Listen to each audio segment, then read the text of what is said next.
Hey guys, so as I was editing this, I realized that my audio is really bad uh, for several reasons. Evan and I talk really fast, we don't really enunciate, and also, like, the laptop mic is trying to fight to record each other, at the same time. So there's a couple overdubs in this, but do enjoy our second review, Zach and Marcus's first review of Trap. Probably my favorite film of the year. Well, it's my favorite film of the year so far, for sure. This is for us, I guess, for our channel. This is trap discussion part two. Yeah. Zach and I did talk the other night, and we kind of talked about trap a little bit. So like we kind of are at a mutual understanding of where we're sitting on it. Yeah. So, but I would guess Marcus or Evan, which one of you guys went? Why don't we have Marcus go first? What did you like about trap? So I enjoyed. I mean, because Zach and I saw it together, so we also were able to talk a fair amount about it. We saw it together too. I think I enjoyed that. It felt like M. Night kind of just winking at the camera, and saying like, "Yeah, I know, what people say about me, and sure, I've had, a variety of ridiculous flops." And what a twist, the robot chicken stuff that, has refused to die. So it was, I think it was, he puts the twist at the very beginning, right? And it's not like a highly plausible one. And so it's just, I found it enjoyable to see him just, at least up until the moment that they leave the concert, just sort of like put, like laying these ridiculous stakes out, and then just like letting Josh Hartnett kind of like ham it a little bit, and just be like a handsome, mildly charming guy. But as you're watching, everyone can kind of tell that like, what the hell is going wrong with this man, But I think, and I think that M. Night also, like, there's the part where this idea of him winking at the camera. I think it's because they introduce his, I guess it's his daughter or his niece or something, who plays the pop star. And obviously everyone in the audience is thinking like, oh my God, M. Night, of course, he's fucking, he's casting, someone in his family. But then they're like, oh, by the way, this is her agent. And the guy turns around and it's M. Night Shyamalan, so he obviously is aware, of what people are going to be thinking. He's kind of just putting it in your face a little bit. So I mean, I had a great time. I mean, I think it was really stupid. But I think it was super entertaining.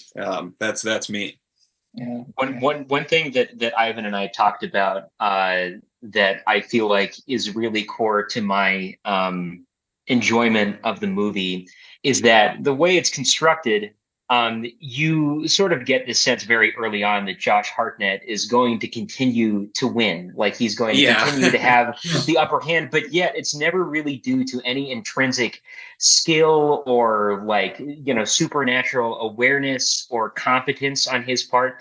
He's just incredibly lucky and incredibly bold time and time again. And because the way the movie is constructed, it just feels like the universe that they're in is basically compelling him to go on, and he is merely answering the call. Right. And I think that is really fun and just worked really well, especially as the movie progressed and the stakes were kind of heightened each and every time. So, yeah.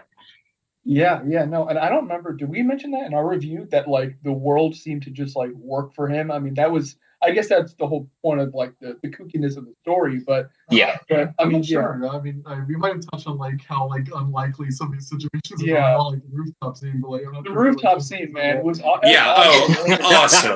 Because so cool. Because I think it's not like subtext. It's like everyone on that roof like kind of is like, what is this guy doing here? But for whatever reason, they don't think like, oh, this is the guy. I mean, and speaking about the boldness, I'm reminded that he tells M. Night that his daughter is dying of cancer, and is able to run with that, because you think that's just going to be the only time he does that, but he brings it up. He kind of keeps going like, I'm the Make-A-Wish parent. I would love to get backstage. Would love to be in the hang out with the pop star or whatever. So yeah, and obviously it's a movie, so it's going to work. But the fact that it worked, like he told him, and it wasn't just like, okay.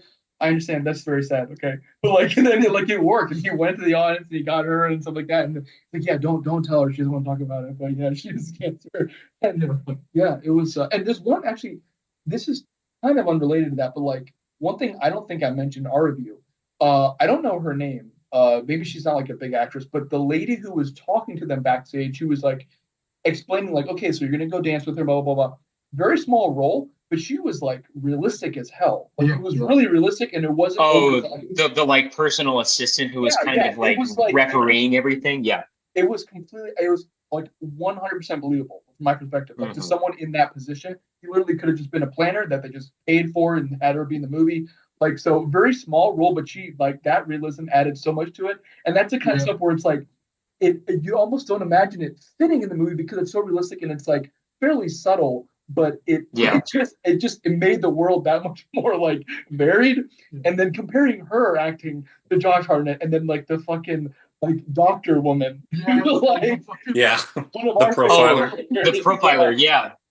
So what Evan is basically saying in this scene is that the profiler lady, the old lady who was like the expert on serial killers, didn't really need to be in the film. Like she made it feel like we were in a different movie. And the first thing we thought of was freaking Dr. Loomis, like I think that's his name, in like Halloween. All the stuff about the whole tattoo on his arm and watch out for this and these are his patterns. Those could have kind of just been shared over like the mic, with the SWAT members. And when he took like the walkie-talkie, maybe he heard it from them. Just the fact that she was there and like it was taken so seriously, like it kind of took the film to another level comedically. Yeah, well, because it's almost like the story sort of capitulates to the setup, to the twist itself, right? Because they can't know what he looks like, and they somehow have to have this thing where they don't know really anything about him, but they also, there has to be this chance that they can catch him right before he's able to get out. And they sort of they'd say, I think in passing, they're like, oh yeah, like there's a particular tattoo or something that he has, and that's almost like, to me, that's M. Night, because like, why would a profiler is like, well, he's probably going to have, like a mom tattoo, like with a heart, in the heart or something, so we should look out for that. Like, that's not the kind of information that anyone would conjure up. So it almost, to me, it's just like sort of just like brazen, like plot element, just to keep this thing going, but which works for me, there's a shamelessness, I think. Oh, it was great. It was great. Just him looking around and seeing all the other guys getting taken out of like the crowd. Him, like the suspense was real. Like silly or not, suspense was like, it was legit. And I was we were on the edge of our seat, as was the theater, which I think was fairly full. It was really full. It was more full than I thought it'd be. Yeah, it was full. Yeah. The theater was fuller than we thought it was going to be. Yeah, I mean the single best moment for me, and I think we've all discussed this in some capacity, is they're in their floor seats, pretty close to the stage, and the father, Josh Hartnett, he can tell that the cops are closing in. Right, they're getting closer and closer. They keep pulling guys off the floor that sort of vaguely match the physical description, and so he's looking for a way out. Right, he keeps leaving his seat. The daughter is getting increasingly concerned, but at some point he's like, all right, I've got to throw all caution to the wind. And so, they bring somebody up from below the sort of basement cellar of the stadium. And so there's just this exposed path down into the bowels of the building. Yeah. And he turns to his daughter and he's like, hey, that looks pretty cool. Do you want to go check it out? Like, that looks pretty awesome. It, honestly, like, not even, clearly with no critical thinking as to how she would interpret such a ludicrous statement. He just is out of options. And I love that so much. Yeah. Yeah, that was, I think I'm pretty sure I laughed out loud for that line. And for when he, like, the first line I laughed out loud was like similar to that, but like when she was like, I think it was before he pushed the girl down the stairs. But when she's like, what are you doing? You've been acting so weird. He's like, I'm just I'm just trying to have fun. Like, I don't know, I'm excited. Like, so, and that was when I laughed out loud. But then when he put your kick down the stairs, that was like, okay, like I definitely laughed there. But yeah, that was one of those like how it's like. First of all, what did that do for you exactly? You know, like because he didn't need to create a distraction or anything. Like because later he does the thing with the bottles, which is like vaguely helpful, but ultimately, like I think the only thing that he does correctly is he goes to the because pushing the lady, exploding the bottles, like going to the roof, like they don't really lead to anything. The only time that he sort of like advances is, well, I guess there's two times. It's when he lies about his kid dying, and then when he is talking to the concessions guy who works there and is just happens to be like preternaturally nice and like stoked about the fact that he's like part of like a true crime drama or whatever, and shares all the information and just like happens to be someone with a past that which is still more happenstance and that guy's own sort of impromptu confession versus anything that he's doing. And not only that he is part of a true crime drama, but that Josh Hartnett is a dad from a really nice family that will let another girl take your shirt, take the last shirt. Yeah. So it's like, oh man, you don't see that these days. Like, it's so nice. Exactly. I really enjoyed the post-credits scene where we come back to that guy and he's just parked on the couch, like watching the aftermath of the story unfold, realize that he like did a favor for the butcher. And that he's never going to do anybody at work any favors ever again. So yeah, I forgot that they called him that. Yeah, because you never, and that was one thing I didn't think about until afterwards. Like they never showed on the news. Like obviously, realistically, if it's pretty graphic, they wouldn't show it on like daily news. But like nothing about like his past killings. They never showed that, and we didn't need the van scene. Well, sorry, the van scene. Which our theater people were laughing out loud for the van scene. Just like a hand comes like it's like drags into the van. Yeah. Because it was completely silent and there was no lead up to it. Like she was just walking on the laptop. So good. I don't know what I said at the end there. Yeah, that was really funny. But like besides that, like you'd think, okay, well, he's a butcher. They might have, on the news, they might flash some picture of like he butchered someone or whatever, but like they don't show any of that. And like, I think they said the kill count. I remember like a double-digit kill count in my head. Like he was like a bad. He's like they're like, rest assured, he's a bad guy. No. But I like that M. Night just kind of let you like it's up to your imagination to like. Right. Yeah. Yeah, and then at some point they break that spell, and I love this too, this little detail. They have him check his phone, and he opens up what looks like, the supervillain app or something. It just has this like little cartoon, this cartoon villain face, and it's just an all-in-one interface to basically control his like torture and imprisonment of this guy that he has in some remote location. And I loved that he had his like whole like software set up, figured out, and it seemed very efficient. I will say it seemed like it was a one-stop shop. I doubt that he got that from the App Store. It doesn't seem like that would pass muster, but no, jailbroken. But, absolutely jailbroken. I think it's maybe a good because it's something because we've really only talked about like maybe like the first half or first like 60% of the movie, because then there's the moment where he actually gets out, right? And then it kind of like, at least my sense is that it shifts into like a kind of just more traditional sort of like thriller where it's where all of a sudden we sort of have a new main character in the pop star that we're ostensibly rooting for, even though like I personally was rooting for Hartnett the whole time. Oh yeah, the whole time. Because it keeps you want the narrative momentum to continue. Yeah. So of course you're rooting for. Yeah, we're in the same position as like the various people at the concert that are just enabling him, like they're all taking it in the same way, but the and like the stuff with the wife at the end about how it turned out, that he got caught because of her. I was like, well, it's like, I get that you probably have to do something because the fact that he's so like desperately trying to cling to this sort of suburban like illusion, that of his life. You probably have to have some sort of encounter like with the family. But I thought it was like just kind of like just by the numbers, at that point. Well, that's just me. I mean, no. I can see that. I can see that perspective. I think for this tube, it's like, because I saw that one video going around Instagram of like M. Night holding a shirt that said like the king of the twist or whatever. Like, that he's gonna have some kind of twist. So like, I guess by that, like he kind of had to put a twist in there. But the film itself was so wacky that I didn't care. Like that there was supposed to be a twist, but I didn't. It was like, okay, I guess. But I guess part of that, like the fault of it not being so hard hitting was like we don't really spend too much time with the wife. You know what I mean? Yeah. So you kind of see her later on when he comes home, and it's like and at that point, like they're talking in like the living room with her, and then like the tension's all on him and the girl, the singer, and then like she has very little screen time, and then immediately like, she takes her phone and goes to the bathroom. So like you don't really know. Oh, I forgot. I did like that. I forgot when he's smashing on the door. Very pretty tense. And that was cool. You didn't see anything. You just heard it because I think back on that, like now. The fact that you didn't see any of the killings, it's like you don't actually see him being like that monster, that butcher, which is kind of cool, I think. Yeah, it's a movie where it takes like 5 tasers from the chest. Oh yeah. And for a second I thought he was either gonna like.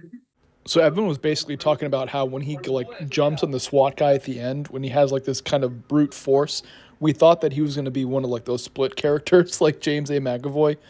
But I guess he's not. So Evan makes a really interesting point here where he basically says like every character you're following, whether it's like Josh Hartnett in the beginning or like the singer, I forget her name, I'm sorry. Every situation they're in, when you're following them, they're in a trap. Like he's in the trap, he's trapped in the concert in the beginning, and then like when she goes to his house, she's in a trap, and then later at the very end of the movie, like when he's shirtless, his wife is kind of in a trap because he might turn on her. Like it's pretty interesting, and I didn't think about that as I point out here. And then I say something, and I'm not really sure exactly what I say.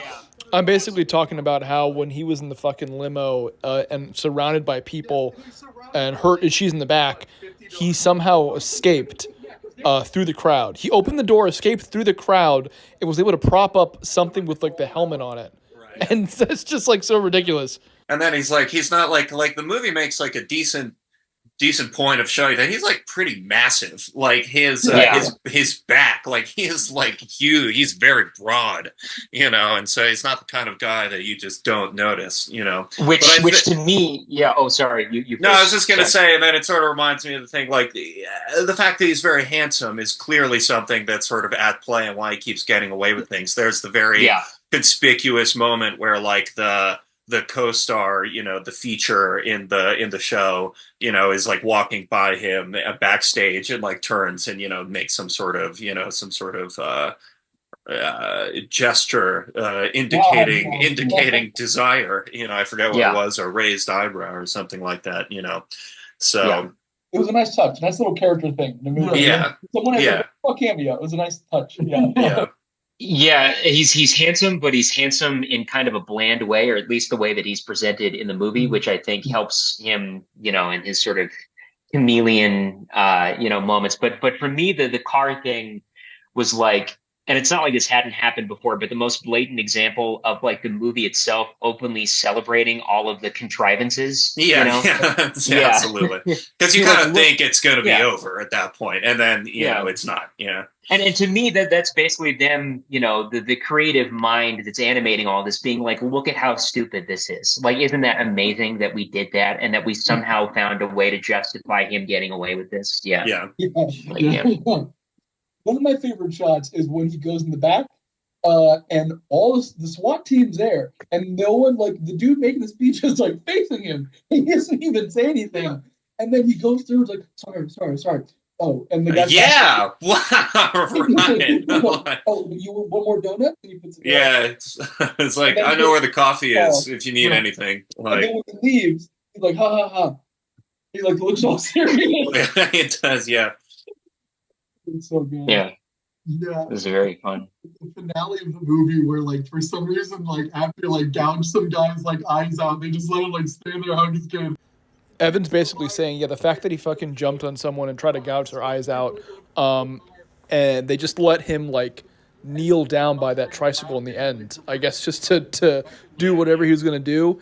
And then the film ends with him laughing at the camera. It's just kind of like another M. Night, wink at the audience. I don't know. I think it makes a good point. What do you think? I think it's a good point. It's another example of like the world catering to him and indulging his fantasy, where he goes to pick up the trike and everyone's kind of like, yeah, he's OCD, so he let him clean up one last mess, Yeah, right.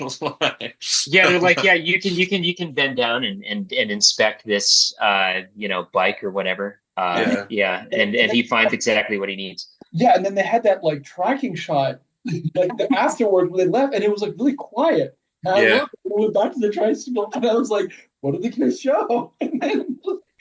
And then they show, because they closed up on the thing, but I couldn't really tell because he took the lock pick or just a metal rod. It was a rod that he used to kind of pick the lock and the handcuffs. Yeah. Because when the camera went up to it, I couldn't tell what am I looking at. I know it's a wheel, but what it was very clear. I just don't remember. Yeah.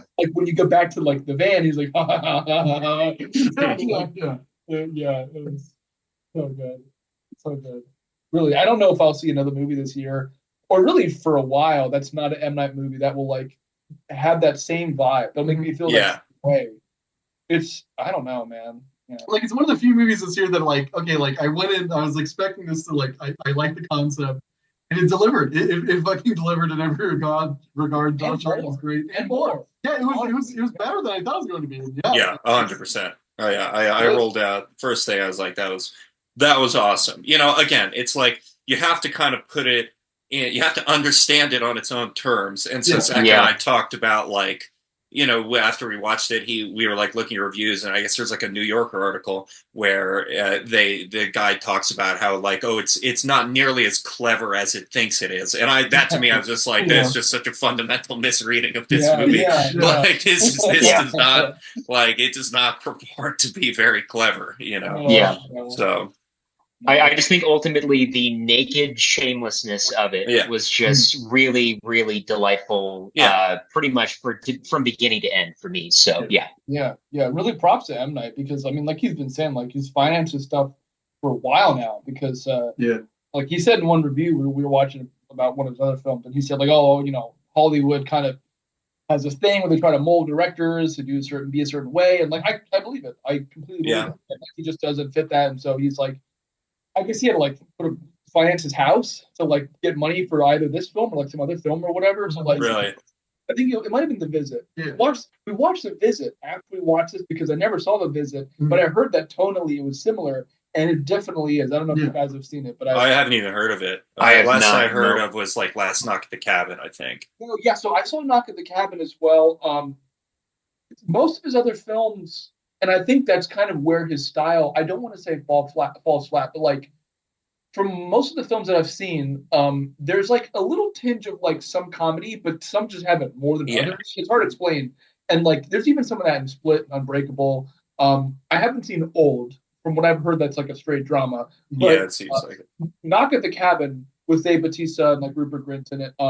It was based on the Four Horsemen. It was pretty much a straight drama, but there were those little moments that it's a little M. Night line here and there. Yeah. But The Visit it's like a horror comedy. It's basically two kids going to visit their grandparents for the weekend, who they haven't seen ever. They never met them, because the mom and them had an argument when they were young, when she was young, and the daughter is documenting it to make a film for or something. So, but it came out in 2015. It looked really dumb when it came out, because I remember seeing the trailer, and at that time I definitely would not have enjoyed it. I would have thought it was really cheesy or whatever. But I would say, if you want something very similar to Trap, but more on the horror side, I would definitely recommend The Visit. It apparently made $100 million on a $5 million budget. So let's go. It's pretty nice. Yeah, let's go. Yeah, no, it's really good. So he needs to make more of those. More of those. The last Shyamalan movie I've seen was Signs. Yeah. It was just water, it turns out. You think aliens are all complicated and stuff, but earlier this not really. Saw his daughter. I think that was that his daughter? Here we're talking about the movie Watchers, which his M. Night's other daughter directed, and it was her directorial debut. We saw that. And That's what I'm talking about. cool concept. Writing and the stuff was kind of like but like I believe M. Night did produce it. And there's definitely some things. Every now and then, yeah. Okay. M. Night thing here and there. Okay, good. I remember like He's saying the Watchers movie had a cool concept, but he wished the execution was better. But if you guys ever have time and you have like an hour and a half that you just don't care about, when you can blow time, I would look for, I don't know if it's streaming yet, like, or you can rip it or something, but like, yeah, Watchers, because it's not M. Night, but it's definitely, it has M. Night in the blood, I would say. I would certainly hope so, for his sake. I mean, some kids like to rebel, and make conventional films. But kill their masters, so to speak. But yeah. Yeah, exactly. And what's her name? Dakota Fanning is in Watchers, and I know she kind of fell out, for a while, and Al Fanning was getting a lot of attention, and I don't know what else Dakota does besides acting, but like I've noticed in the last few years she started to do more stuff, and like she was a lead in this. So although the Watchers is like she was good, like she did a good job. So, the last thing I remember seeing her in was Once Upon a Time in Hollywood, and that was like 5 years ago. Yeah. Well, wasn't she in Bridge to Terabithia? That's the one I heard. Yeah. Brutal. Doesn't she die in it? Isn't that like what is with the? Isn't that the whole thing? Like the I think so. Yeah. I think she drowns. Like, why are these kids books are so scary? They're trying to scare you. Yeah. Well, it's a disciplinary motive, right? Like if you go out and have these adventures, you'll suffer a terrible death. So don't leave the house, basically. Avoid the bridge to Terabithia. Yeah. Evan's basically pointing out that back in like elementary school, all the books that had those awards on it were usually like some kind of like Oscar bait in a sense. Like there was some really sad ending that I guess took it to this next level that earned it the award. Yeah. Yeah. Walk Two Moons is the other one I remember. Walk Two The main character's grandma gets bitten by a poisonous snake and dies. Yes. And it's like, why are we making children read this? 5th grade, all these years later. Anyways. Yeah. What would you guys say is like your final rating, 1 out of 10 for Trap? I meant between 1 and 10. I don't know why I said 1 out of 10. Maybe I was thinking about Longlegs. I mean, I think, some people do. I mean, I don't know. Maybe people don't do this. Like some try to do some objective thing, but like I tend to just rate things like how they sort of make me feel. And a movie can be like on some technical level like poorly made or something, but I would still like rate it highly, and like vice versa. I think it's a solid 8 for me, probably. Like it's the kind of movie that like I mean, if I walk out and I'm sort of thinking about it at all, I'd say that's already run, like we're doing pretty well, so somewhere around there I would think. How about for you, Zach?